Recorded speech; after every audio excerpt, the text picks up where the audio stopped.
کراچی سے beeper joy کا خطرہ ٹل گیا۔ سمندری طوفان کمزور ہو کر سائیکلون اور شام تک ڈپریشن میں تبدیل ہونے کا امکان ہے۔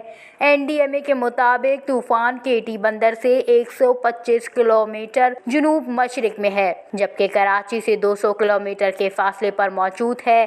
اس وقت طوفان کے مرکز کے گرد ہوائوں کی رفتار تقریباً 120 کلومیٹر فی گھنٹہ ہے۔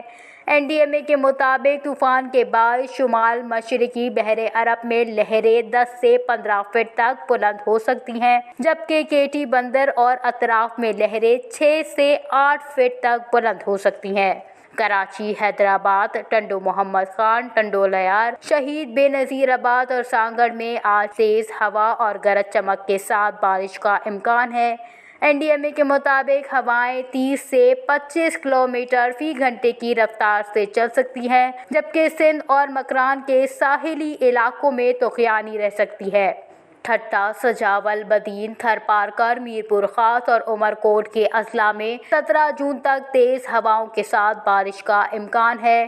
حکام کے مطابق نقل مکانی کرنے والوں کو مزید تھوڑا وقت کیمپوں میں گزارنا ہوگا۔ طوفان کے باعث 81,000 سے زائد افراد گھر بار چھوڑنے پر مجبور ہوئے۔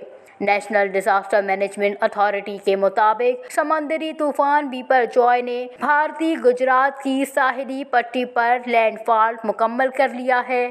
طوفان کیٹی بندر سے 125 کلومیٹر جنوب اور جنوب مغرب میں ہے۔ طوفان پہلے کمزور ہو کر سائیکلونک طوفان اور پھر شام تک ڈپریشن میں تبدیل ہونے کا امکان ہے۔ وش نیوز، کراچی۔